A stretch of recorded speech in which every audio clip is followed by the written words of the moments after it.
Hello everyone, welcome back to M learners platform. Previous video में हमने hydrology subject के एक topic direct runoff hydrograph के कुछ बेसिक कंसेप्ट्स को डिस्कस किया था और उससे रिलेटेड एक टाइप ऑफ क्वेश्चन को सॉल्व किया था।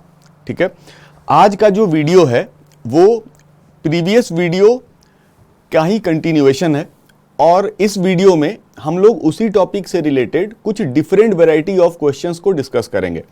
जो लोग इस चैनल पे पहली बार आए हैं उनके लिए मेरा सजेशन ये है कि पहले आप लोग उस वीडियो को जाके देख लीजिए, जिससे कि इस वीडियो का आप पूरा फायदा ले सकें। ठीक है, तो जो पहला क्वेश्चन हम डिस्कस कर रहे हैं वो क्या कहता है, तो क्वेश्चन है the DRH due to a 3 centimetre of rainfall rises linearly from 0 to 30 cubic in 6 hours and then falls linearly from 30 to 0 cubic in the next 12 hours. If the total infiltration depth is 1 centimeter, find the area of the catchment in hectares. तो इस question में क्या data दे रखा है? Data दे रखा है कि जो टोटल रेनफॉल डेप्थ हमें मिली है वो हमें 3 सेंटीमीटर की मिली है और इस 3 सेंटीमीटर में से जो इन्फिल्ट्रेशन डेप्थ मिला हमें वो 1 सेंटीमीटर का मिला। तो इफेक्टिव रेनफॉल डेप्थ या सरफेस रन ऑफ का डेप्थ या जिसे हम डायरेक्ट रन ऑफ का डेप्थ भी बोलते हैं, तो ये जो इफेक्टिव रेनफॉल का डेप्थ होगा पहले तो वो निकालना पड़ेगा हमें, क्योंकि DRH जो टॉपिक हमने डिस्कस किया था उसमें एक फॉर्मूला हमने डिस्कस किया था, that was area of DRH is equal to effective rainfall depth into area of catchment. तो इस इक्वेशन को यूज करने के लिए हमें इफेक्टिव रेनफॉल डेप्थ का पता होना चाहिए। तो सबसे पहले यहां पर हम इफेक्टिव रेनफॉल डेप्थ देख लेते हैं क्या है। इफेक्टिव रेनफॉल डेप्थ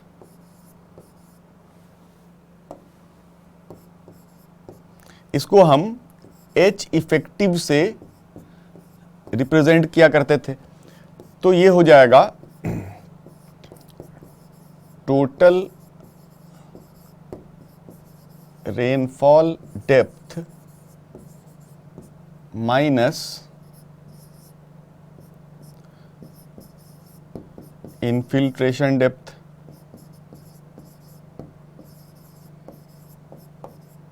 ठीक है, equal to total rainfall depth दे रखा है 3 सेंटीमीटर और इन्फिल्ट्रेशन डेप्थ दे रखा है 1 centimetre. So effective rainfall depth जो हमें मिला वो मिला 2 सेंटीमीटर का। ठीक है, अब हम क्या करते हैं कि पहले हम जो DRH है क्वेश्चन में जो दे रखा है उसको ड्रॉ कर लेते हैं गिवन डाटा के अकॉर्डिंग। तो क्या डाटा गिवन है? डाटा के अकॉर्डिंग जो DRH है उसकी वैल्यू 0 से 30 मीटर क्यूब पर सेकेंड की वैल्यू को अचीव कर रही है आफ्टर 6 आवर, और फिर अगले 12 घंटे में 30 से वो घट के 0 हो जा रहा है और ये जो दोनों वेरिएशन है ये लीनियरली हो रहा है। तो DRH बनाने के लिए एक प्लॉट बनाया हमने, यहाँ पर हमने प्लॉट किया डिस्चार्ज को इन मीटर क्यूब पर सेकेंड और यहां पर हमने प्लॉट किया टाइम को इन आवर। ठीक है, तो दे रखा है क्वेश्चन में the DRH rises from 0 to 30 in 6 our and falls from 30 to 0 in the next 12 hours. तो टोटल जो ये टाइम हो गया हमारा ये यहां पर आ गया 18 आवर्स। 6 + 12 18 आवर्स। ये जो वैल्यू मिली हमें यहाँ पर ये मिली है 30 मीटर क्यूब पर सेकेंड। ठीक है, अब हमारे पास फॉर्मूला क्या था जो हमने पिछले वीडियो में डिराइव किया था? तो फॉर्मूला था हमारे पास area of DRH is equal to H effective into area of catchment. Area of DRH अगर ज्योमेट्री से हम कैलकुलेट करें तो ये एक ट्रायंगुलर DRH है, इसका एरिया हो जाएगा half into base which is 18 hour into height which is 30 metre cube per second. तो एरिया ऑफ DRH की जगह पे लिख लेंगे हम half into 18 hour base into height which is 30 metre cube per second. H effective अभी हमने calculate किया 2 सेंटीमीटर, और कैचमेंट का एरिया हमें कैलकुलेट करना है हेक्टेयर्स में, ठीक है। तो हम अज्यूम कर लेते हैं कि area of catchment is A hectares, ठीक है। 1 हेक्टेयर कितना मीटर स्क्वायर होता है? तो 1 hectare is equal to 10 to the power 4 metre square. अब क्या करेंगे हम यहाँ पर यूनिट LHS और RHS लेफ्ट हैंड साइड और राइट हैंड साइड सेम कर लेंगे। उसको करने के लिए क्या करना पड़ेगा हमें, आवर को सेकंड में कन्वर्ट करेंगे, सेकंड और सेकंड कैंसिल आउट हो जाएगा, LHS हो जाएगा हमारा टोटल मीटर क्यूब में। RHS में भी सेंटीमीटर को मीटर में कन्वर्ट कर लेंगे, हेक्टेयर को मीटर स्क्वायर में कन्वर्ट कर लेंगे, RHS भी हो जाएगा हमारा मीटर क्यूब में। तब हम कैलकुलेट कर पाएंगे ए की वैल्यू, न्यूमेरिक वैल्यू। तो ये हो जाएगा हाफ इंटू 18 इंटू 3600, 1 घंटे में 3600 सेकेंड इंटू 30। अब ये टोटल वैल्यू हो गई मीटर क्यूब में, is equal to 2 into 10 to the power -2, centimetre को मीटर में कन्वर्ट कर लिया, और A into 10 to the power 4 hectare को मीटर स्क्वायर में कन्वर्ट कर लिया। अब इसको जब सॉल्व करेंगे हम तो A की जो वैल्यू मिलेगी हमें वो मिल जाएगी 4860, ठीक है। ये जो वैल्यू है इसका कोई डायमेंशन नहीं है, यहाँ पर दोनों तरफ मीटर क्यूब और मीटर क्यूब है वो कैंसिल आउट हो जाएगा। तो A की तुम्हें न्यूमेरिक वैल्यू ये मिल जाएगी 4860। हमने अज्यूम क्या किया था, हमने अज्यूम किया था एरिया ऑफ कैचमेंट को A हेक्टेयर्स, जिसमें A एक न्यूमेरिक वैल्यू था। तो उस A को अब हटा के वहां पर हम ये वाली न्यूमेरिक वैल्यू 4860 रख देंगे वहां पर। तो हम ये बोल सकेंगे कि area of catchment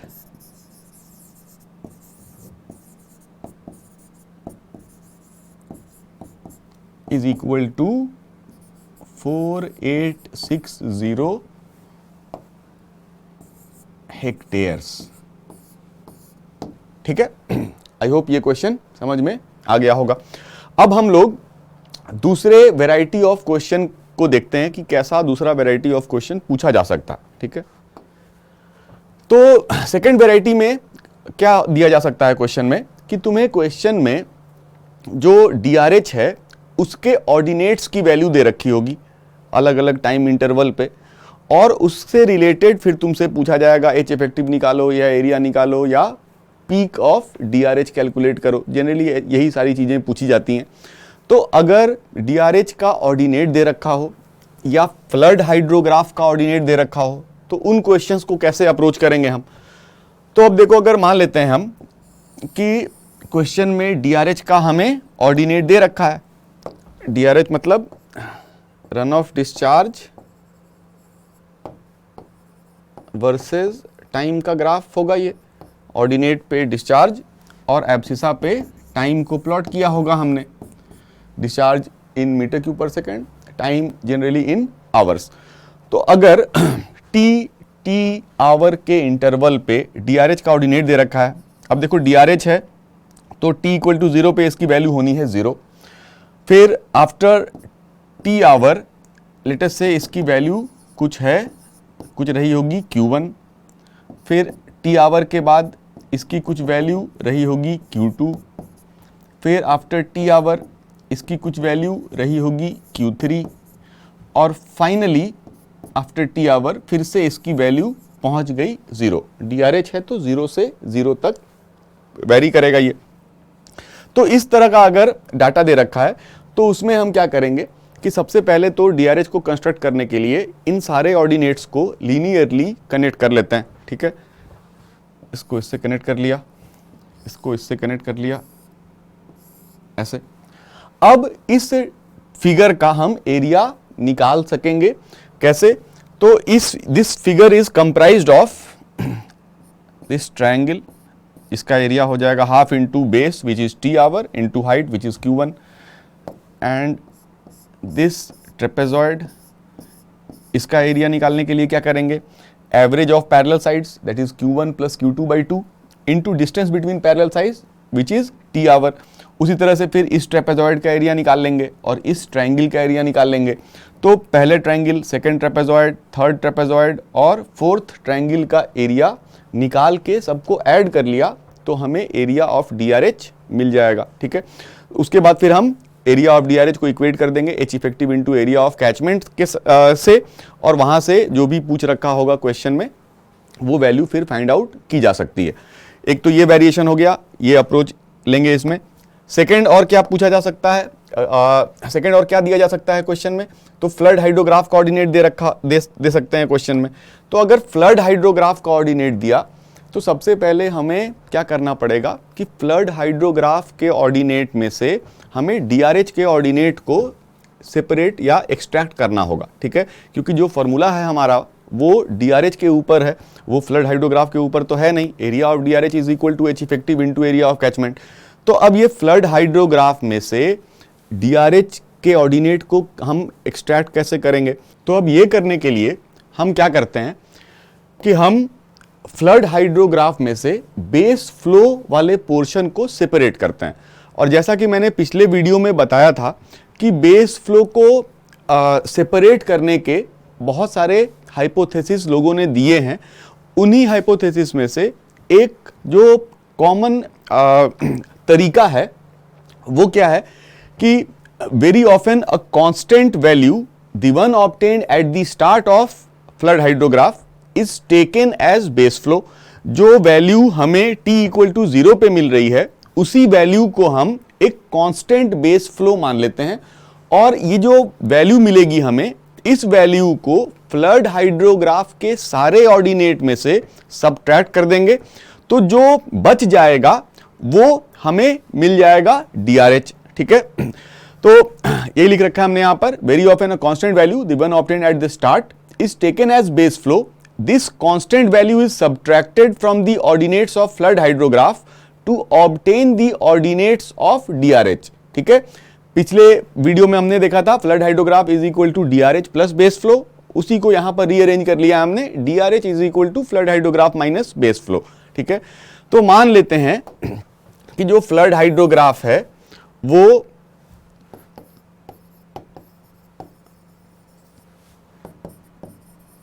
flood hydrograph अगर कुछ ऐसा दे रखा है तो इसमें से जो स्टार्टिंग वाली वैल्यू है, इस वैल्यू को हम सारे ऑर्डिनेट में से सबट्रैक्ट कर देंगे, इस पोर्शन को ओमिट कर देंगे, तो जो बच जाएगा हमारे पास उसी को हम बोल देते हैं DRH। ये एक तरीका है बेस फ्लो को सेपरेट करने का। ठीक है, डिपेंडिंग अपॉन कि कैसा फ्लड हाइड्रोग्राफ दे रखा है और भी बहुत सारे तरीके हो सकते हैं। जैसे हो सकता है कि फ्लड हाइड्रोग्राफ कुछ ऐसा दे रखा हो, ठीक है, तो उसमें फिर बेस फ्लो जो होगा वो क्या लेंगे हम, तो इस तरह का अगर फिगर है तो इन दोनों पॉइंट को कनेक्ट कर दिया हमने, स्टार्टिंग और एंड के पॉइंट को, और जो नीचे वाला पोर्शन मिला हमें उसको हम बोल देते हैं कि ये है बेस फ्लो। और यहां पर जो बेस फ्लो है उसकी वैल्यू अलग अलग टाइम पे डिक्रीज करते जा रही है। ठीक है, तो इस पर्टिकुलर केस में हम एक नया अप्रोच अपना यूज करते हैं, जो कि यहां पर हम अभी डिस्कस नहीं कर रहे हैं। आगे चल के क्लास में जब हम ये सारा टॉपिक करेंगे तो वहां पर हम इन डिटेल जितने भी वेरिएशंस पॉसिबल हैं उन सारे वेरिएशंस को डिस्कस करेंगे। लेकिन यहां पर एक सिंपल वेरिएशन लिया है हमने कि अगर फ्लड हाइड्रोग्राफ में स्टार्टिंग और एंड की वैल्यू सेम है तो हम उसी वैल्यू को एक कांस्टेंट बेस फ्लो अज्यूम कर लेते हैं और फ्लड हाइड्रोग्राफ के ऑर्डिनेट्स में से वही वैल्यू सबट्रैक्ट कर लेते हैं। जैसे यहाँ पर ये वैल्यू मान लेते हैं, इस पॉइंट पे थी Q1, इस पॉइंट पे Q2, फ्लड हाइड्रोग्राफ की वैल्यू यहाँ Q3, Q4 और फिर यहाँ पर आ गई Q1। टाइम इंटरवल जो है यहाँ पर वो T आवर का है। T आवर के बाद ये सारे फ्लड हाइड्रोग्राफ के ऑर्डिनेट्स दे रखे हैं। ठीक है, तो हम क्या यहां पर अज्यूम कर लेंगे कि Q1 is our constant base flow, तो जो DRH का ऑर्डिनेट होगा वो क्या हो जाएगा, T इक्वल टू 0 पे DRH का ऑर्डिनेट को अगर प्लॉट किया हमने, T equal to time equal to 0 पे जो DRH का ऑर्डिनेट होगा वो हो जाएगा फ्लड हाइड्रोग्राफ का ordinate which is also Q1 and base flow which is also Q1, तो Q1 minus Q1 that is 0। फिर आफ्टर T आवर जो DRH का ऑर्डिनेट होगा वो क्या होगा, फ्लड हाइड्रोग्राफ का ordinate which is Q2 minus base flow which is Q1। इसी तरह से आगे के टाइम इंटरवल पे भी हम DRH के ऑर्डिनेट को फाइंड आउट कर पाएंगे। ठीक है, ये एक तरीका है। ऐसे क्वेश्चंस को फिर हम क्लास में डिस्कस करेंगे कि इस तरह के क्वेश्चन में जहां पर कांस्टेंट बेस फ्लो को नहीं अज्यूम किया जा सकता, उस केसेस में हम क्या अप्रोच लेते हैं, वो यहाँ अभी हम डिस्कस नहीं कर रहे हैं because we have limited time. तो यहाँ पर अभी हम एक सिंपल अप्रोच को डिस्कस कर रहे हैं। ठीक है, तो अब इस तरह के कुछ क्वेश्चंस कर लेते हैं जहां पर DRH के ऑर्डिनेट्स दे रखे हों या फ्लड हाइड्रोग्राफ के ऑर्डिनेट दे रखे हों। ठीक है, तो उसमें जो पहला क्वेश्चन हम देख रहे हैं इस वेरिएशन में, तो उसमें क्या है पहला question, the ordinates of a DRH due to 2 centimetre of effective rainfall at 1 hour interval starting from time t equal to 0 are. DRH का ऑर्डिनेट दे रखा है किस तरह के रेनफॉल के कारण, तो ऐसे रेनफॉल के कारण जिसमें हमें इफेक्टिव रेनफॉल डेप्थ मिला 2 सेंटीमीटर का। ठीक है, और जो DRH का ऑर्डिनेट है वो एक एक घंटे के इंटरवल पे दे रखा है। ठीक है, starting from t equal to 0, तो DRH अगर है तो t इक्वल टू 0 पे उसकी वैल्यू होगी 0, वही दे भी रखी है, at t equal to 0 the value is 0। फिर एक घंटे के बाद उसकी वैल्यू है 3 मीटर क्यूब पर सेकेंड, उसके एक घंटे के बाद वैल्यू है 8 मीटर क्यूब पर सेकेंड, उसके एक घंटे के बाद 6 मीटर क्यूब पर सेकेंड, फिर 3 मीटर क्यूब पर सेकेंड, फिर 2 मीटर क्यूब पर सेकेंड, और फाइनली फिर से उसकी वैल्यू आ गई है 0 मीटर क्यूब पर सेकेंड। तो 0 से स्टार्ट हुआ और 0 पे एंड हो गया। DRH है ऑब्वियसली, तो ये ऐसा ही होना चाहिए था। अब इसमें पूछ क्या रखा है, what is the catchment area represented by this DRH in kilometre square. ठीक है, तो इस DRH को पहले प्लॉट कर लेते हैं हम।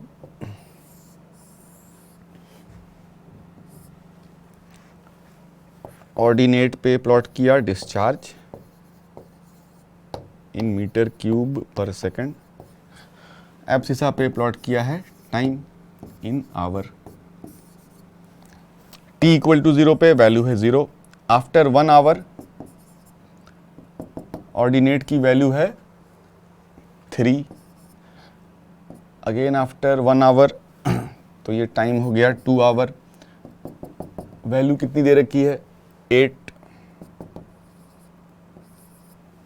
फिर इसके एक घंटे बाद दैट इज 3 आवर पे वैल्यू दे रखी है 6, फिर इसके एक घंटे के बाद दैट इज 4th आवर पे जो वैल्यू दे रखी है वो है 3,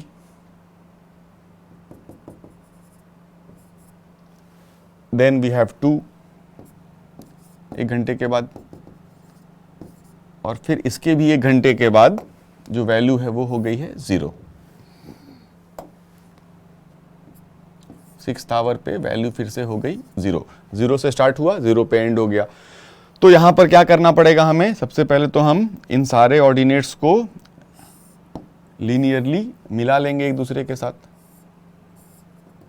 ठीक है, ऐसा कुछ प्लॉट मिल गया हमें DRH का, और हमें पता है फॉर्मूला एक ही है हमारे पास, area of DRH is equal to H effective into area of catchment. इस क्वेश्चन में इफेक्टिव रेनफॉल डेप्थ और H इफेक्टिव दे रखा है विच इज 2 सेंटीमीटर, तो इक्वेशन यूज कर लेंगे हम अपना।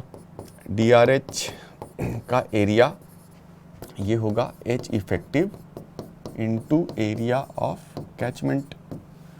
एरिया ऑफ DRH अगर ज्योमेट्री से निकाला हमने तो पहले ट्रायंगल का एरिया, फिर ये ट्रेपेजॉइड है, ट्रेपेजॉइड है, ट्रेपेजॉइड है, ट्रेपेजॉइड है, और फिर से ये एक ट्रायंगल है। तो इन सब का एरिया अगर निकाला तो पहले ट्रायंगल का एरिया हाफ इंटू बेस कितना है 1 आवर। ठीक है, और हाइट कितनी है इसकी 3 मीटर क्यूब पर सेकंड।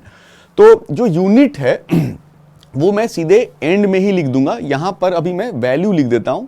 यूनिट जो होगा आवर इंटू मीटर क्यूब पर सेकंड हो जाएगा। ठीक है, तो हाफ इंटू 1 इंटू 3 प्लस इस ट्रेपेजॉइड का area average of parallel sides into distance between parallel sides which is 1 hour. ठीक है, तो ये हो जाएगा 3 + 8/2 एवरेज ऑफ पैरेलल साइड्स, ये मीटर क्यूब पर सेकेंड में, into distance between parallel sides which is 1 hour. तो फिलहाल हम यहाँ न्यूमेरिक वैल्यू लिख लेते हैं और फाइनल यूनिट एक ही बार एंड में लिख लेंगे, our into metre cube per second का, ठीक है। प्लस 8 + 6/2 इंटू 1 इस ट्रेपेजॉइड का एरिया। फिर अगले ट्रेपेजॉइड का एरिया हो जाएगा 6 + 3/2 इंटू 1। फिर इस ट्रेपेजॉइड का एरिया 3 + 2/2 इंटू 1। और फिर इस ट्रायंगल का area half into base which is 1 hour into height which is 2 metre cube per second, ठीक है। तो ये एरिया मिला हमें, और इस एरिया का यूनिट क्या मिलेगा हमें, तो इस एरिया का यूनिट जो मिलेगा हमें वो मिलेगा our into metre cube per second, ठीक है, क्योंकि एक कोऑर्डिनेट का यूनिट आवर में है और एक कोऑर्डिनेट का unit metre cube per second में है। This value is equal to,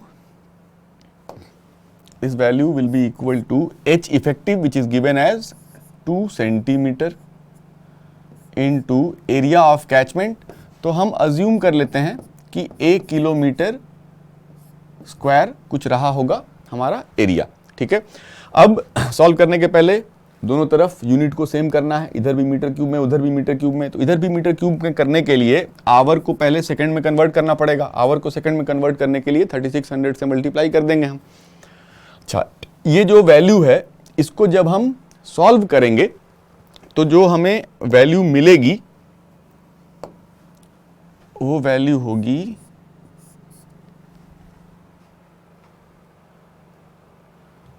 कितना आ रहा है 22।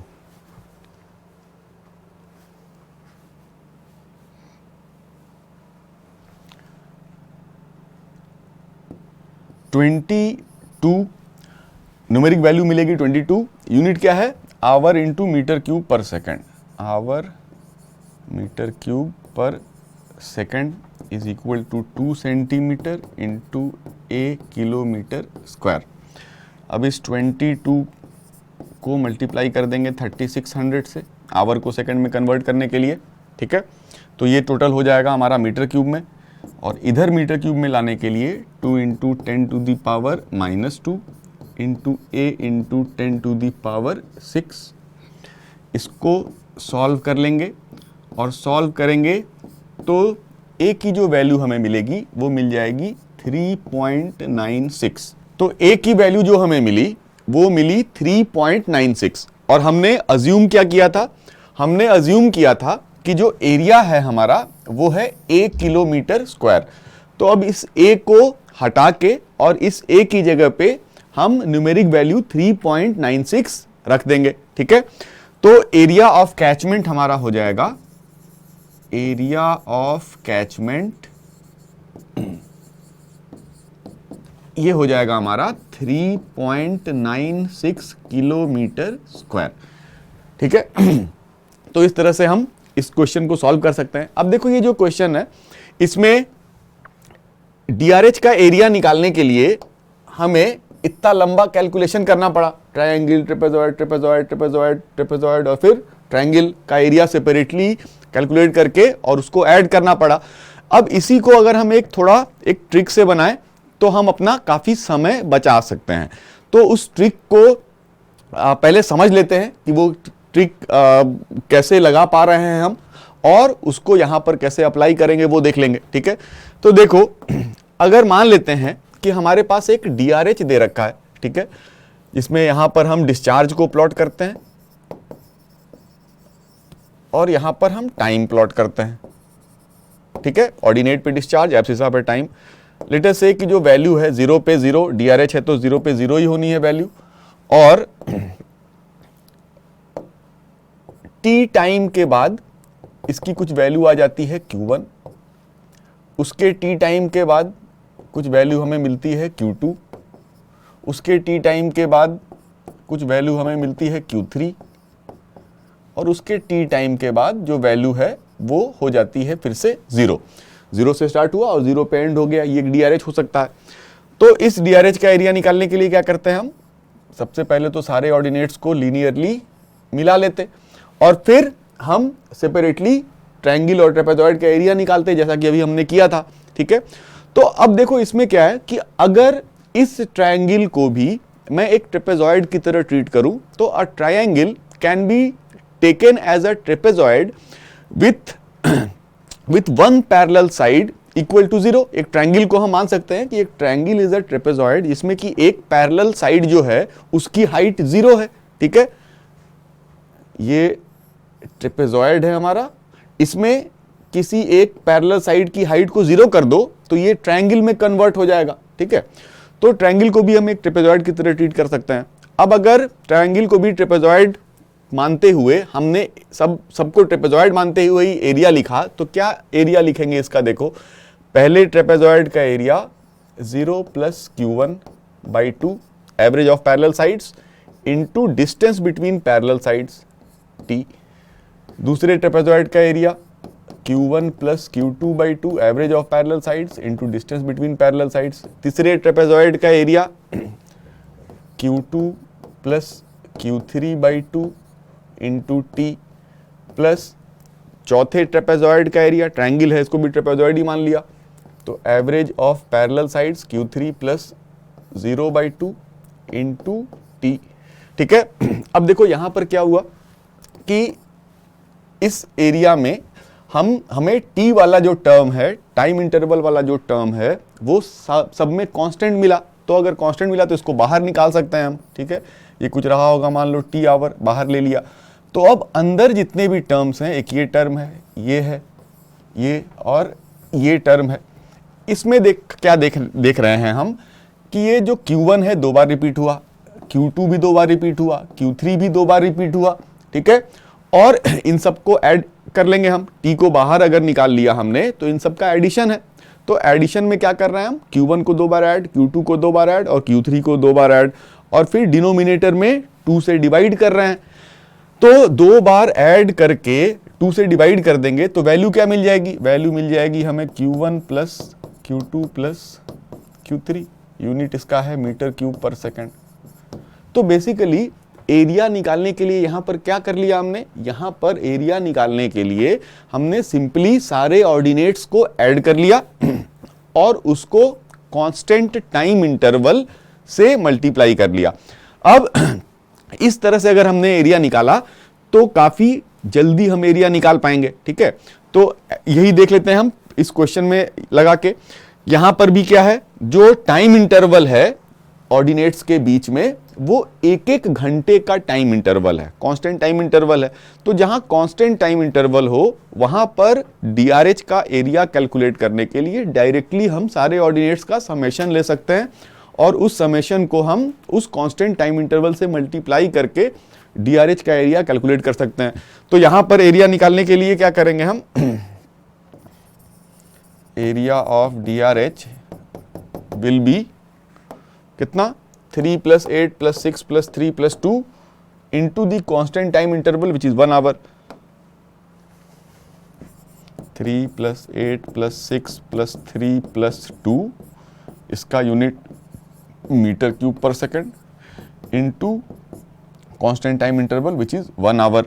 सॉल्व कर लेंगे, वही वैल्यू आ जाएगी जो वहां पर मिल रही थी हमें 22, और यूनिट हो जाएगा आवर इंटू मीटर क्यूब पर सेकंड। तो ये जो ट्रायंगल, ट्रेपेजॉइड और ये सब लिखने की जरूरत नहीं पड़ेगी, डायरेक्टली हम एरिया निकाल पाएंगे। आई होप ये समझ में आ गया होगा। इस अप्रोच से अगर करेंगे तो क्वेश्चन थोड़ा हमारा जल्दी सॉल्व हो जाएगा, लेकिन ये अप्रोच हम उसी केस में यूज कर पाएंगे जिस केस में DRH के ऑर्डिनेट्स इक्वल टाइम इंटरवल पे दे रखे हों, 0 से स्टार्ट हो रहा हो, 0 पे एंड हो रहा हो, और जो टाइम इंटरवल है ऑर्डिनेट्स के बीच में वो इक्वल हो। ठीक है, तो चलो अब नेक्स्ट क्वेश्चन पे बढ़ते हैं हम। अगला क्वेश्चन क्या है, तो अगला क्वेश्चन कह रहा है कि a flood hydrograph has ordinates 10, 20, 80, 100, 50 and 10 metre cube पर second at elapsed time 0, 10, 20, 30, 50, 90 hours. तो इन टाइम ऑर्डिनेट्स पे, इतने इतने टाइम पे जो फ्लड हाइड्रोग्राफ का ऑर्डिनेट था वो दे रखा है हमें, ठीक है। अब देखो फ्लड हाइड्रोग्राफ है तो ये t इक्वल टू 0 पे 0 से स्टार्ट नहीं हो रहा है, t इक्वल टू 0 पे इसकी कुछ वैल्यू है। तो अगर ये नहीं भी बताता क्वेश्चन कि ये फ्लड हाइड्रोग्राफ का ऑर्डिनेट है, तो वैल्यू देख के हम समझ जाते कि ये DRH का ऑर्डिनेट नहीं है। DRH का ऑर्डिनेट होता तो t इक्वल टू 0 पे वो वैल्यू 0 से स्टार्ट हो रही होती। तो अब ये फ्लड हाइड्रोग्राफ देख के और क्या दे रखा है, catchment area is given as 300 kilometre square, और पूछा क्या गया है हमसे, तो हमसे पूछा गया है effective rainfall depth in centimetre. तो फ्लड हाइड्रोग्राफ से हम डायरेक्टली तो निकाल नहीं पाएंगे क्योंकि कोई फार्मूला नहीं है हमारे पास फ्लड हाइड्रोग्राफ का। तो सबसे पहले हमें फ्लड हाइड्रोग्राफ में से DRH को सेपरेट करना होगा।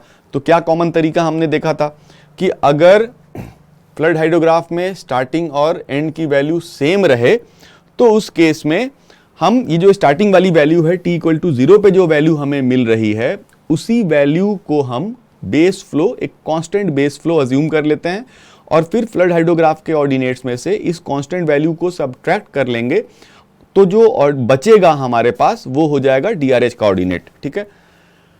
तो DRH ऑर्डिनेट के लिए सबसे पहले तो यहाँ टाइम लिख लिया हमने, कितना time interval, 0, then we have 10, 20, 30, 50 and 90 hour. Flood hydrograph का क्या ऑर्डिनेट है, शॉर्टकट में लिख देता हूं मैं, FH फ्लड हाइड्रोग्राफ का ऑर्डिनेट है ये। तो 0 पे इसकी वैल्यू है 10, 10 पे इसकी वैल्यू है 20, then we have 80, then we have 100, then we have 50 and then finally we have 10। Base flow क्या लेंगे यहां पर हम, बेस फ्लो वही ले लेंगे जो t इक्वल टू 0 पे हमें फ्लड हाइड्रोग्राफ में मिल रहा है। तो बेस फ्लो की वैल्यू 10 हर टाइम ऑर्डिनेट पे ही सेम होगा क्योंकि कांस्टेंट बेस फ्लो अज्यूम कर रहे हैं हम यहाँ पर, ठीक है। और DRH के ऑर्डिनेट को अचीव करने के लिए हम फ्लड हाइड्रोग्राफ के ऑर्डिनेट में से बेस फ्लो को सब्ट्रैक्ट कर देंगे। तो DRH का ऑर्डिनेट क्या मिलेगा हमें, 0 पे 10 माइनस 10 0, 10th आवर पे 10, 20 minus 10 is 10, 80 minus 10 is 70, then we will get 90, then we will get 40, and then at 90th hour we will again get the value 0, ठीक है। तो ये हमने अब कैलकुलेट कर लिया DRH के ऑर्डिनेट को, ठीक है। अब फिर इसको प्लॉट कर लेंगे हम। इसको जब प्लॉट किया हमने, यहां पर हम डिस्चार्ज को प्लॉट कर रहे हैं मीटर क्यूब पर सेकंड में, और यहां पर हम टाइम प्लॉट कर रहे हैं आवर में। 0 पे जो वैल्यू है वो है 0, आफ्टर 10 आवर जो वैल्यू है वो है 10 मीटर क्यूब पर सेकंड। फिर आफ्टर 10 घंटे और बाद 20th आवर पे जो वैल्यू है वो है 70,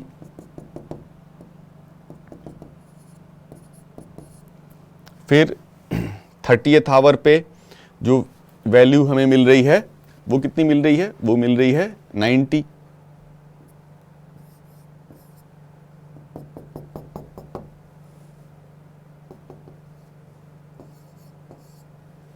ठीक है। 50th आवर पे हमें जो वैल्यू मिल रही है वो कितनी मिल रही है, तो 50th आवर पे जो वैल्यू हमें मिल रही है वो मिल रही है 40।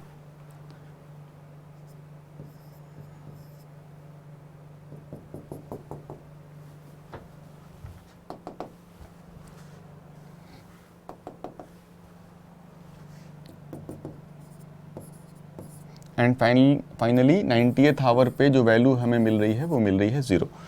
तो इन सबको स्ट्रेट लाइन से कनेक्ट कर लेंगे।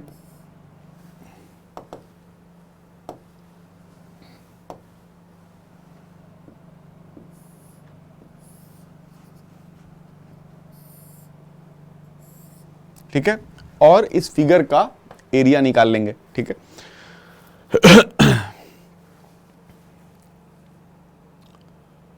तो इस फिगर का जब हम एरिया निकालेंगे तो वो एरिया क्या होगा,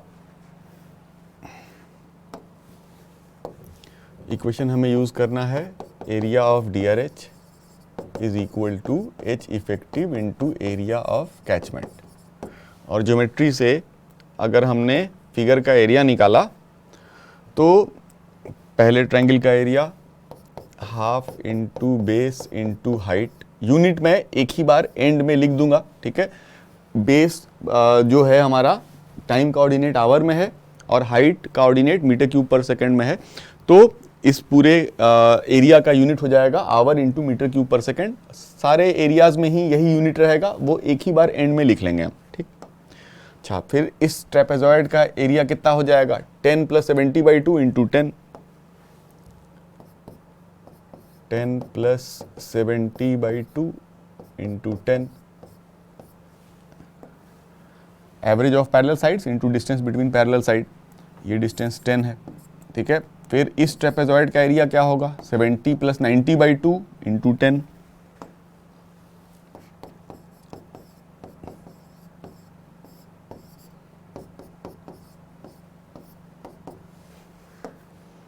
फिर इस ट्रेपेजॉइड का एरिया 90 + 40/2 इंटू ये डिस्टेंस कितना है, ये 10 नहीं है, ये 20 है, तो average of parallel sides into distance between parallel sides में हमें क्या करना पड़ेगा, 90 + 40/2 इंटू 20, 90 + 40/2 इंटू 20 प्लस, अब ये ट्रायंगल बच गया, इस ट्रायंगल का एरिया क्या होगा, इसका होगा area half into base, base कितना दे रखा है, ये कितना है डिस्टेंस, ये है 40 आवर, तो half into 40 our into height कितनी दे रखी है, हाइट दे रखी है 40 मीटर क्यूब पर सेकंड। ठीक है, अच्छा, ये जो टाइम के ऑर्डिनेट्स हैं ये सारे आवर्स में हैं ऑब्वियसली। ठीक है, तो इसका एरिया हो जाएगा हमारे पास हाफ इंटू 40 इंटू 40। ठीक है, टोटल जो यूनिट होगा वो हो जाएगा आवर इंटू मीटर क्यूब पर second, which will be equal to H effective. अब H इफेक्टिव हमें कैलकुलेट करना है इंटू एरिया ऑफ कैचमेंट। ठीक है, इसको जब सॉल्व करेंगे हम तो जो न्यूमेरिक वैल्यू हमें मिलेगी वो मिल जाएगी 3350। ठीक है, और यूनिट क्या है, यूनिट है आवर इंटू मीटर क्यूब पर second is equal to H effective. हमने अज्यूम कर लिया कि H सेंटीमीटर की इफेक्टिव रेनफॉल कुछ रही होगी, into area of catchment. Area of catchment कितना दे रखा है, एरिया ऑफ कैचमेंट दे रखा है 300 किलोमीटर स्क्वायर, 300 किलोमीटर स्क्वायर। ठीक है, अब दोनों तरफ यूनिट को सेम कर लेंगे, इधर मीटर क्यूब में कन्वर्ट करने के लिए आवर को सेकंड में कन्वर्ट किया हमने, 3350 इंटू 3600 इज इक्वल टू, इधर सेंटीमीटर को मीटर में कन्वर्ट किया और एरिया को मीटर स्क्वायर में कन्वर्ट किया किलोमीटर स्क्वायर से, 10⁶ से मल्टीप्लाई करके।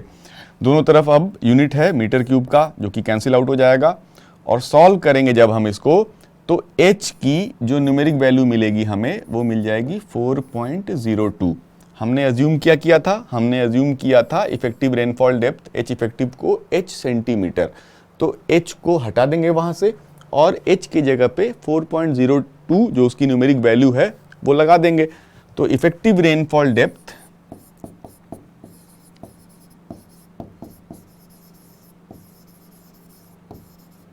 हो जाएगा हमारे पास 4.02 सेंटीमीटर।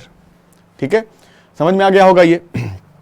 अब देखो इसमें क्या है कि जैसा कि हमने अभी पहले देखा था, जो प्रीवियस क्वेश्चन किया था उसमें हमने देखा था कि अगर टाइम ऑर्डिनेट इक्वल हो, ठीक है, और DRH 0 से स्टार्ट होके 0 पे एंड कर रहा हो और इक्वल टाइम ऑर्डिनेट पे इक्वल टाइम इंटरवल पे हमें DRH का ऑर्डिनेट दे रखा हो, तो उसमें एरिया को कैलकुलेट करने के लिए हमें ये ट्रेपेजॉइड और ट्रायंगल के एरियाज को सेपरेटली कैलकुलेट करने की ज़रूरत नहीं पड़ती। ठीक है, हम क्या करते हैं हम डायरेक्टली उन सारे ऑर्डिनेट्स को ऐड कर देते हैं और उस कांस्टेंट टाइम इंटरवल, जितने जितने इंटरवल पे वो ऑर्डिनेट्स दे रखे हैं, उस कांस्टेंट टाइम इंटरवल से मल्टीप्लाई कर देते हैं, तो हमें बड़ी आसानी से पूरे DRH का एरिया मिल जाता है। ठीक है, अच्छा यहाँ पर क्या प्रॉब्लम है? यहाँ प्रॉब्लम ये है कि यहाँ पर जो टाइम इंटरवल है ऑर्डिनेट्स के बीच का वो कांस्टेंट नहीं है। यहाँ पर 10 आवर है, इन दोनों ऑर्डिनेट ये 10 आवर के इंटरवल पे हैं, ये भी 10 आवर के इंटरवल पे हैं 70 और 90, लेकिन ये जो दोनों ऑर्डिनेट्स हैं ये इक्वल टाइम इंटरवल पे तो है नहीं। ठीक है, तो क्या हम इसको भी उस तरह से बना सकते हैं? तो बना सकते हैं इसको भी उसी तरीके से, आसानी से थोड़ा। उसके लिए क्या करना पड़ेगा हमें कि हमें बीच वाले ऑर्डिनेट्स को कैलकुलेट करना पड़ेगा। अब जैसे यहाँ देखो कि ये 30 आवर पे 90 है, 50 आवर पे 40 हो गया। ठीक है, तो बीच में कहीं मिलता होगा हमें 40th आवर, और इस 40th आवर पे जो ऑर्डिनेट की वैल्यू मिलती होगी, जब ये लीनियर वेरिएशन है तो इसका मतलब कि यहाँ 90 यहाँ 40, तो बीच में इन दोनों की मिड वैल्यू आती होगी, तो 40 और 90 का मिड पॉइंट जो होगा वो होगा 65, ये कैलकुलेट कर लेंगे।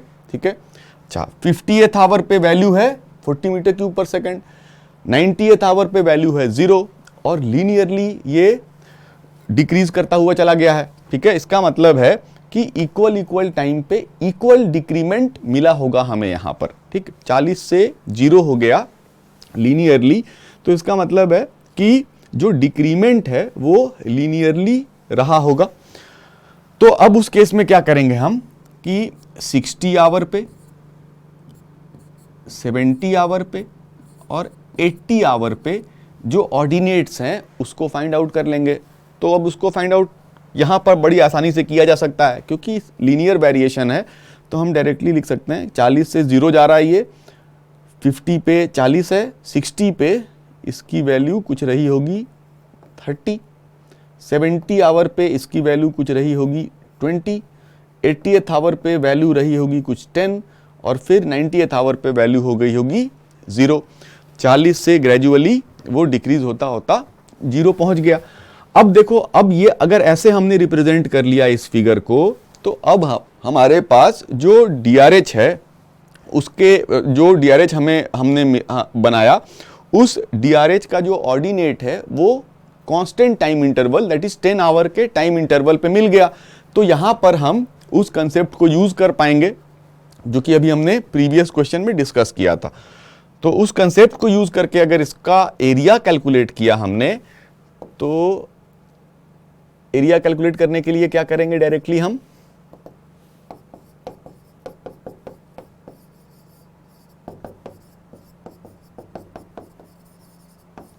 एरिया कैलकुलेट करने के लिए अब हम क्या करेंगे कि सारे ऑर्डिनेट्स का समेशन ले लेंगे और उसको उस इक्वल टाइम इंटरवल से मल्टीप्लाई कर लेंगे।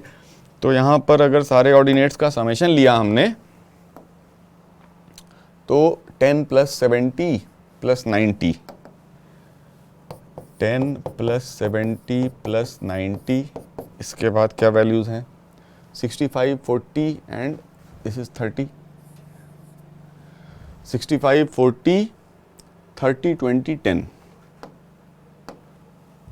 65 + 40 + 30 + 20 + 10, सारे ऑर्डिनेट्स का समेशन इनटू वो कांस्टेंट टाइम इंटरवल, जिस टाइम इंटरवल पे ये सारी वैल्यूज मिली हमें, तो वो कांस्टेंट टाइम इंटरवल है 10 आवर का। ठीक है, यूनिट क्या हो जाएगा, इसका यूनिट हो जाएगा मीटर क्यूब पर सेकंड और इसका हो जाएगा आवर। तो टोटल जो यूनिट होगा वो हो जाएगा मीटर क्यूब पर second into hour is equal to H effective into area of catchment.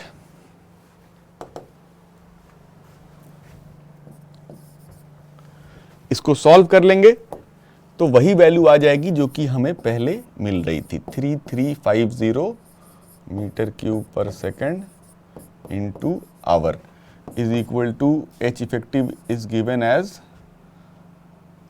H effective is assumed to be H centimeter and area of catchment is given as 300 kilometre square. अब इसको हम उसी तरह से solve कर सकते हैं जैसा कि अभी हमने सॉल्व किया था, ठीक है। आवर को सेकंड में कन्वर्ट कर लेंगे, फिर यहाँ पर सेंटीमीटर को मीटर में और किलोमीटर स्क्वायर को मीटर स्क्वायर में कन्वर्ट करके और फिर H की वही वैल्यू निकाल लेंगे, दैट इज 4.02 सेंटीमीटर, ठीक है। तो ये अगर ट्रिक हमने अपना लिया तो फिर ये इतना जो लंबा इक्वेशन ये सब लिखा है ये लिखने की जरूरत नहीं पड़ेगी, थोड़ा ऑब्जेक्टिव में हम अपना समय बचा पाएंगे, ठीक है। तो ऑब्जेक्टिव सॉल्व करने का एक ये अप्रोच भी होना चाहिए जिससे कि थोड़ा हमारा समय बच सके, ठीक है। तो आज का जो वीडियो है वो हम इसी नोट पे एंड करते हैं। आई होप आप लोगों को आज का वीडियो इंफॉर्मेटिव लगा होगा। And for those who are interested in joining the batch which is starting on 6th of June 2022, they can reach us at these numbers. In numbers पे आप कॉल करके जो भी आपकी क्वेरी है वो पूछ सकते हैं। तो that will be all for today. Hope to see you guys very soon. Have a very nice day.